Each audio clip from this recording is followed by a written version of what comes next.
for 6 months as a way of saving, but they're still getting your expensive perfume. What do I let me just make myself clear here. In this session on frugality, we are not speaking against mansions. We're not speaking against branded clothes. We're not speaking against expensive perfume. We're not speaking against anything that is of a luxury nature. We're not speaking against that. So I need to make that point very clear. What we are advocating for, Tafadzwa, is happiness. It's contentment. It's being content. Even the Bible talks about people that are content. Content people are happy compared to greedy people. So when we talk about a lifestyle of frugality, we're talking about a lifestyle of contentment.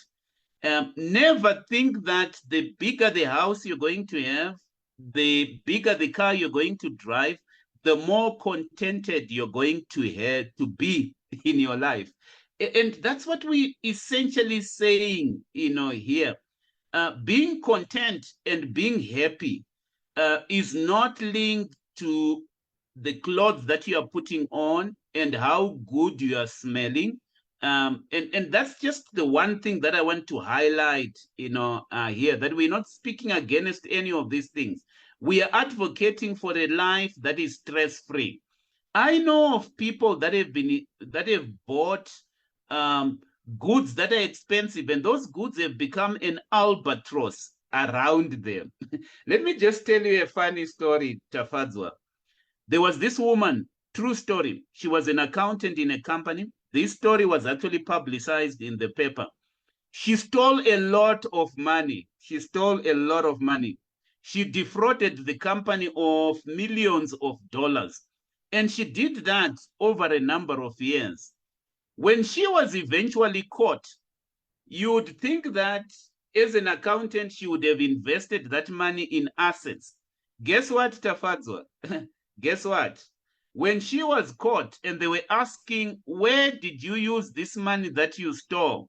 She had this expensive habit, or she had this, habit. Let me just call it a hobby more than a habit. She had this expensive hobby of collecting dolls, dolls for children. So she collected expensive dolls around the world, and she had a room full of dolls. That was like a weakness. And the thing is, when she was caught, she showed them a house full of dolls. And even these people, because normally the investigator would want to get hold of assets that you have invested in so that they can recover their money. They didn't know what to do with this collection of dolls that she had. So I guess what I'm trying to say is there is nothing wrong with expensive perfume. Just make sure that you afford though you can afford those expensive perfume. They are not a drag on your balance sheet, a burden on your balance sheet. And make sure that when people visit you, you don't have an expensive collection of perfume that we don't know who to sell to and to recover from. There's another thing that I want to say, Tafazo, which is very important, and it speaks to a mindset of frugality. I have no problem with somebody who puts on branded clothes.